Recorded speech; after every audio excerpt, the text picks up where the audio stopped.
Olá, meu nome é Mayra Tonial, sou advogada trabalhista e professora de Direito do Trabalho.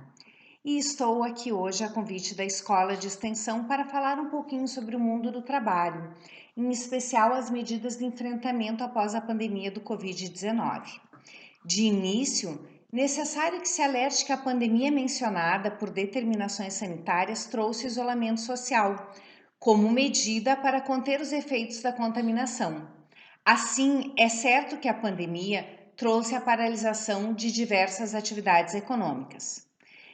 Em diversos setores da indústria, do comércio e do serviço, sofreram-se fortes alterações. Por conta disso, houve a necessidade de se declarar calamidade pública, para restringir o trânsito de pessoas nas ruas e a adoção de uma série de medidas com vistas a manter as empresas em funcionamento e, consequentemente, a empregabilidade. Esse panorama ensejou por parte do governo federal a edição de vários normativos, e neste momento fixo-me na edição da medida provisória 936/20, editada em 1º de abril e agora modificada e convertida em lei, em data de 6 de julho, que tomou o número 14.020. Em seu texto original, que foi reproduzido na lei, a medida provisória já criou o Programa Emergencial de Manutenção do Emprego e Renda, cujo objetivo, como o próprio nome diz, foi o de preservar o emprego e a renda do trabalhador, além de garantir a continuidade das atividades laborais e empresariais e reduzir o impacto social decorrente das consequências do estado de calamidade pública. Para tanto, a medida provisória trouxe o pagamento de um benefício emergencial de preservação do emprego e da renda, decorrente da redução proporcional da jornada de trabalho e salário ou a suspensão temporária do contrato de trabalho. Assim, no caso da redução proporcional da jornada, o salário percentual poderá ser de 25%, 50% ou 70%, e seu prazo é de até 90 dias, podendo ser prorrogado, visto que a Lei 14.020 trouxe essa atribuição ao Poder Executivo. Por sua vez, a suspensão do contrato de trabalho se dá por um período máximo de 60 dias, podendo ser fracionado em 2 períodos de 30 dias. Também feita a ressalva que a Lei 14.020 trouxe a possibilidade de prorrogação e atribuição via decreto ao Poder Executivo. Em ambas as situações, o empregador poderá acordar a aplicação na empresa de forma setorial, departamental ou na totalidade dos seus postos de trabalho. Necessário que se advirta que em ambas as opções só poderão ser pactuadas mediante acordo coletivo de trabalho, convenção coletiva de trabalho ou acordo individual escrito, hipótese na qual a proposta deverá ser encaminhada ao empregado com antecedência de no mínimo 2 dias corridos, o que foi objeto de ação direta de inconstitucionalidade e julgada pelo Supremo Tribunal Federal em data de 17 de abril do corrente ano. Necessário que se traga ainda que, respeitado o limite temporal relativo às medidas de redução proporcional de jornada e de salário e de suspensão do contrato de trabalho, estas poderão ser prorrogadas por ato do Poder Executivo, como já referido, sendo desnecessário nova ida ao Poder Legislativo. Assim, o benefício emergencial será pago enquanto vigorar tais medidas, destacando-se que, na redução salarial, deverá se preservar o valor do salário hora de trabalho. Quanto ao aspecto empresarial, é importante destacar que a empresa que tiver auferido no ano calendário de 2019 receita bruta superior a R$ 4.800.000, somente poderá suspender o contrato de trabalho de seus empregados mediante o pagamento de ajuda compensatória mensal no valor de 30% do salário do empregado, durante o período em que a suspensão temporária do contrato de trabalho estiver pactuada. Assim, que a lei exclui a possibilidade de acordo individual para as empresas que, no ano calendário de 2019, auferiram mais do que R$ 4.800.000 e cujos funcionários recebam até R$ 2.090. Da mesma forma, para os empregados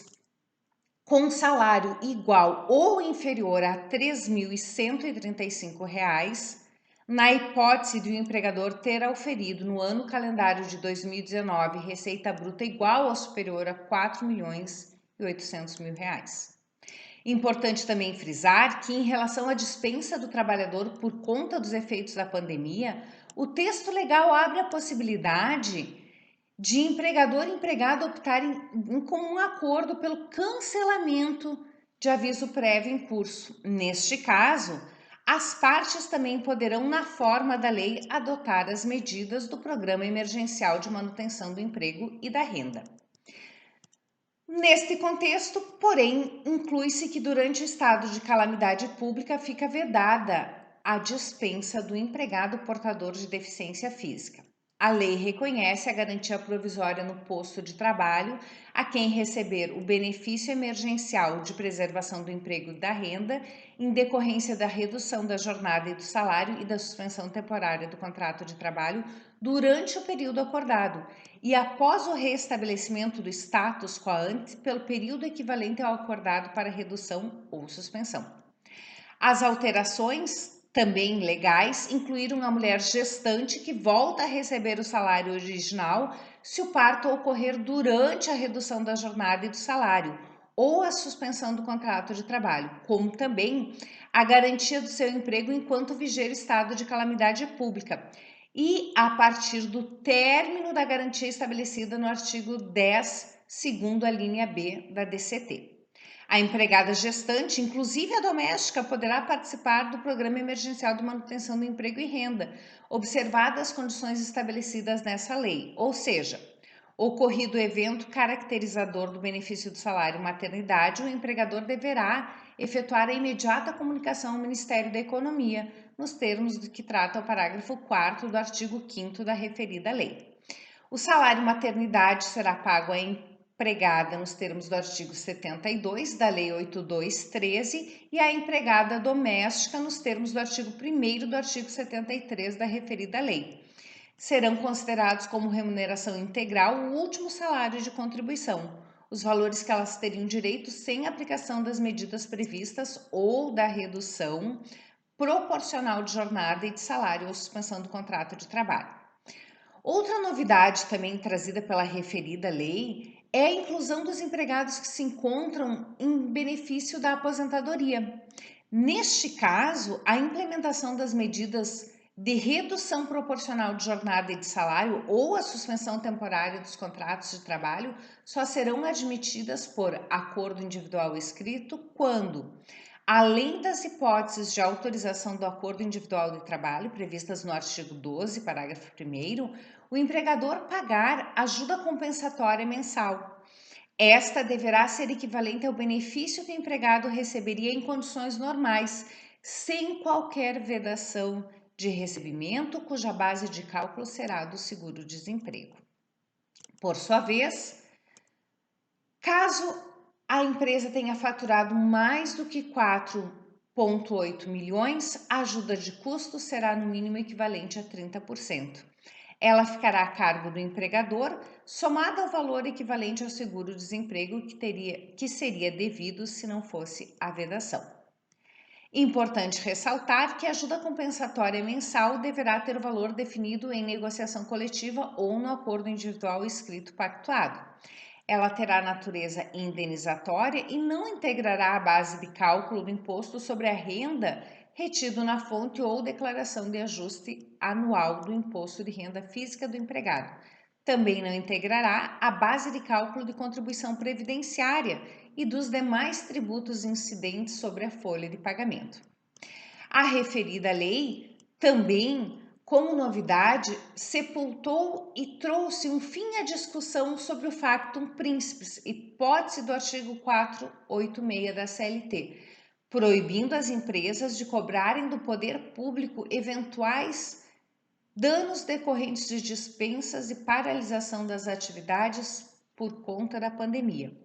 No âmbito do direito coletivo, além da impossibilidade de acordo individual escrito na hipótese inclusa no artigo 12 do já mencionado, o texto legal vetou a proposta de ultratividade, que permitiria a validade das cláusulas das convenções coletivas ou dos acordos coletivos vencidos até que fossem modificados ou suprimidos por outro instrumento coletivo.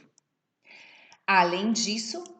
o texto determina que os acordos individuais de redução de jornada ou de salário ou a suspensão temporária do contrato de trabalho deverão ser comunicados pelos empregadores ao sindicato laboral em até 10 dias corridos. Esse prazo vale a partir da data de sua celebração, em igual prazo contado da data da publicação da lei, convenção coletiva ou acordo coletivo de trabalho. Vale esclarecer também que, havendo convenção coletiva de trabalho ou acordo coletivo de trabalho celebrados posteriormente ao acordo individual, deverá ser observada a seguinte regra: a aplicação das condições estabelecidas no acordo individual em relação ao período anterior da negociação coletiva. A partir da vigência da convenção coletiva ou acordo coletivo de trabalho, este terá prevalência. Ainda, os acordos de redução proporcional de jornada ou de salário ou suspensão temporária do contrato de trabalho celebrado entre empregados e empregadores, baseados na medida provisória 936, regem-se pelas disposições relativas à medida provisória. Vale lembrar que, neste momento de pandemia e de muita incerteza jurídica, a Universidade de Passo Fundo, através do seu projeto de extensão Balcão do Trabalhador, está à disposição de empregados e empregadores para esclarecimento de eventuais dúvidas. Obrigada!